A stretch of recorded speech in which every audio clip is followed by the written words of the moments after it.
Bismillahirrahmanirrahim. Assalamu alaikum. Here is Rahil Ahmed and a very warm welcome to all of you. Students, I hope you all are doing well. Today we will discuss another topic that is molecular forces. आज के इस lecture के अंदर हम बात करेंगे molecular forces के ऊपर। यहाँ पर आपने इस बात को समझना है कि molecular forces का मतलब क्या है।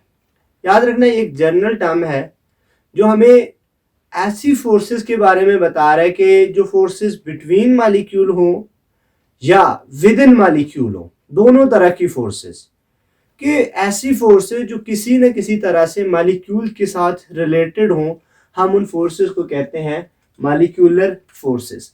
मॉलिक्यूलर फोर्सेस दो तरह की होती हैं। एक को हम कहते हैं intra molecular forces, intra molecular forces, और दूसरी है इंटरमॉलिक्यूलर फोर्सेस। तो मॉलिक्यूलर फोर्सेस की दो टाइप्स हो गई, intramolecular forces and intermolecular forces. तो फर्स्ट हम बात करेंगे इंट्रामॉलिक्यूलर फोर्सेस। यहां पर अगर आप देखिए इस पूरे वर्ड को देखें तो ये तीन वर्ड का कॉम्बिनेशन है। एक वर्ड यहां पर है इंट्रा, दूसरा वर्ड है मॉलिक्यूलर, तीसरा वर्ड है फोर्सेस। फोर्सेस का वर्ड आपको क्लियर है, मॉलिक्यूलर का वर्ड भी आपको क्लियर है कि मॉलिक्यूल। और याद रखना ये जो लफ्ज है इंट्रा, इस लफ्ज का मतलब होता है विद इन। इंट्रा का मतलब विद इन, और यहां पे ये क्या है मॉलिक्यूलर, तो ये बता रहा है मॉलिक्यूल। तो आप कह सकते हो कि ऐसी फोर्सेस जो विद इन अ मॉलिक्यूल मौजूद हो, आप यूं डिफाइन करेंगे कि force of attraction, force of attraction present with in a molecule, with in a molecule. अब विद इन अ मॉलिक्यूल का मतलब क्या हुआ कि जब भी एक मॉलिक्यूल बनेगा उसमें एटम्स कंबाइन होंगे। तो एक्चुअली एटम के अंदर फोर्स होने वाली का मतलब ये हुआ कि वो फोर्स जो मॉलिक्यूल के अंदर मौजूद एटमों के साथ हो, विद इन अ मॉलिक्यूल की बात है। ठीक है, अब मिसाल यूं लीजिए, हम एक मॉलिक्यूल लेते हैं H2O।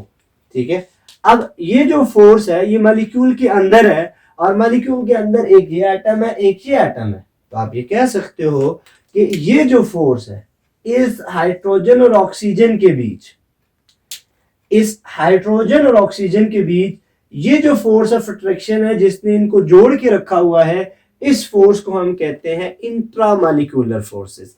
और ये एक्चुअली एक मॉलिक्यूल को बनाने के लिए एटम्स के बीच जो फोर्स काम करती है उस फोर्स को कहा जाता है इंट्रामॉलिक्यूलर फोर्सेस। तो आप ये कह सकते हो, दूसरी तरह से भी इसको डिफाइन कर सकते हो कि force of attraction, force of attraction present between atoms with in a molecule. एक मॉलिक्यूल के अंदर मौजूद एटमों के बीच जो फोर्स ऑफ अट्रैक्शन होगी उस फोर्स ऑफ अट्रैक्शन को कहा जाएगा इंट्रामॉलिक्यूलर फोर्स। और ये इंट्रामॉलिक्यूलर फोर्स आमतौर पर बॉन्डिंग होती है, जैसा कि आप देखें कोवैलेंट बॉन्डिंग। अब ये covalent bonding between two atom होगी।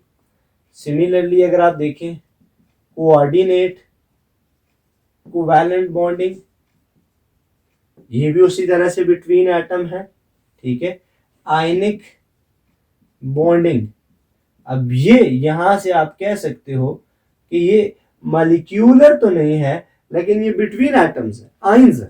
ठीक है, ऐसे ही आप कह सकते हो कि मेटेलिक बॉन्डिंग, मेटल के एटम के बीच जो है, ठीक है, ये एक्चुअली कंसिडर की जाती हैं इंट्रामॉलिक्यूलर फोर्सेस। ठीक है, यहां पर थोड़ा सा आप इसमें हो सकता है कंफ्यूज हो कि ये मेटेलिक बॉन्डिंग या आयनिक बॉन्डिंग, मोस्टली हम इनको कंसिडर नहीं करते, लेकिन चूंकि ये बिटवीन एटम्स है तो हम इसको कह सकते हैं कि इंट्रामॉलिक्यूलर फोर्सेस हैं, ये एटॉमिक फोर्सेस हैं। दूसरी जो टाइप है दैट इज इंटरमॉलिक्यूलर फोर्सेस। ये दूसरी टाइप है मॉलिक्यूलर फोर्सेस की। अब यहां पर देखिए ये लफ्ज है इंटर, और इंटर का मतलब याद रखना बिटवीन या अमंग। इसका मतलब होता है बिटवीन या अमंग, और आगे लफ्ज लिखा हुआ है मॉलिक्यूल। तो एक ऐसी फोर्स जो between two or more molecule मौजूद हो, जो मॉलिक्यूल्स के बीच अट्रैक्टिव फोर्स प्रेजेंट होती है, हम उसे कहते हैं इंटरमॉलिक्यूलर फोर्सेस। तो आप कह सकते हो कि force of attraction, force of attraction present between molecule of a substance. किसी भी सब्सटेंस के मॉलिक्यूल्स के बीच जो फोर्स ऑफ अट्रैक्शन होती है, उस फोर्स ऑफ अट्रैक्शन को कहा जाता है इंटरमॉलिक्यूलर फोर्स। ठीक है, मिसाल यूं लीजिए, इसी को हम लेते हैं। अब ये एक मॉलिक्यूल है, ठीक है, इसके सामने अगर ये दूसरा मॉलिक्यूल आए, अब आप यहां चेक कीजिए कि this is a complete molecule, in the same way this is a complete molecule. अब चूंकि ये एक पोलर मॉलिक्यूल है, इसकी ये साइड पार्शियल नेगेटिव, ये साइड पार्शियल पॉजिटिव, अब इनके बीच एक फोर्स ऑफ अट्रैक्शन काम करेगी।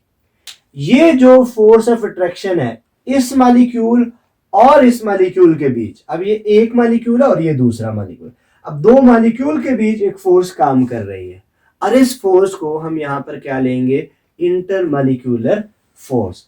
और इंटरमॉलिक्यूलर फोर्स को समटाइम वंडर वाल फोर्सेस भी कहा जाता है। इंटरमॉलिक्यूलर फोर्सेस को वंडर वॉल फोर्सेस भी कहते हैं। ठीक है, ये आमतौर पर कौन कौन सी फोर्सेस हैं, डायपोल, डायपोल फोर्सेस, ठीक है, ये इंटरमॉलिक्यूलर फोर्सेस है। ठीक है, ऐसे ही hydrogen bonding,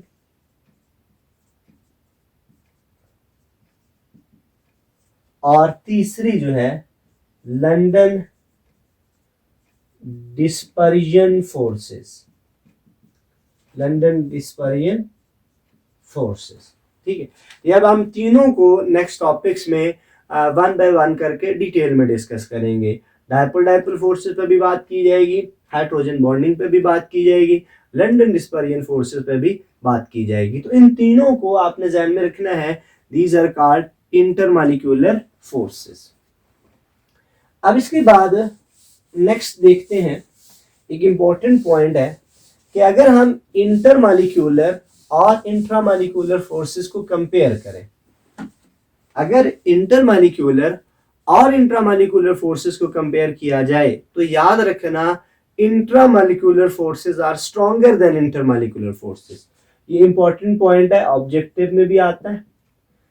intramolecular forces are stronger than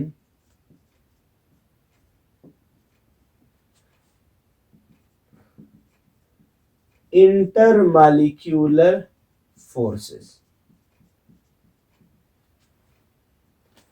ठीक है, अब इसको हम थोड़ा सा डिटेल में एक्सप्लेन भी करते हैं कि कैसे हमें ये पता चलता है कि इंटरमॉलिक्यूलर फोर्सेस स्ट्रॉन्गर है इंट्रामॉलिक्यूलर से, और सॉरी इंट्रामॉलिक्यूलर फोर्सेस स्ट्रॉन्गर है इंटरमॉलिक्यूलर फोर्सेस से। ठीक है, समटाइम ये क्वेश्चन आ जाता है कि intramolecular forces are stronger than intermolecular, explain with example. ठीक है, तो ये बात आपने ध्यान में रखनी है। देखिए, हम लेते हैं एक एग्जांपल H2O, लिक्विड। वाटर है लिक्विड स्टेट में। अब लिक्विड स्टेट में होने का मतलब यह है कि H2O के डिफरेंट मॉलिक्यूल्स के बीच फोर्स ऑफ अट्रैक्शन है, लिक्विड के मॉलिक्यूल को जिस फोर्स ने जोड़ के रखा हुआ है। अब अगर हम इस लिक्विड के मॉलिक्यूल को हीट करेंगे, अब हीट करने से ये देखिए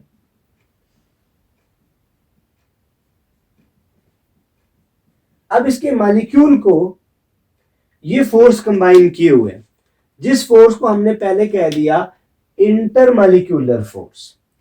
अब अगर हम इस सारे लिक्विड को हीट कर रहे हैं तो हम इस फोर्स को ब्रेक कर रहे हैं।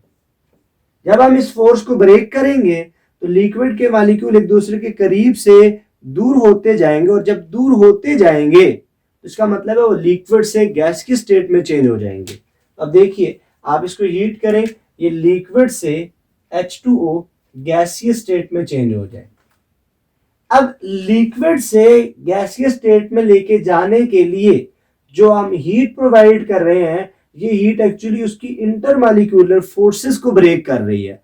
और इस केस के लिए जो हीट चाहिए होती है that is 40 kilo joule per मोल, यानी कि वाटर के 1 मोल लिक्विड फॉर्म से गैसीय स्टेट में जाने के लिए 40 किलो जूल एनर्जी कंज्यूम करते हैं।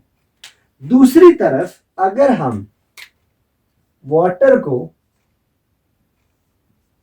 यानी कि वाटर के मॉलिक्यूल को, एक मॉलिक्यूल को गैसीय स्टेट से हीट करके ब्रेक कर रहे हैं हाइड्रोजन और ऑक्सीजन में, इसको हम H2 और O2 में चेंज कर रहे हैं, ठीक है।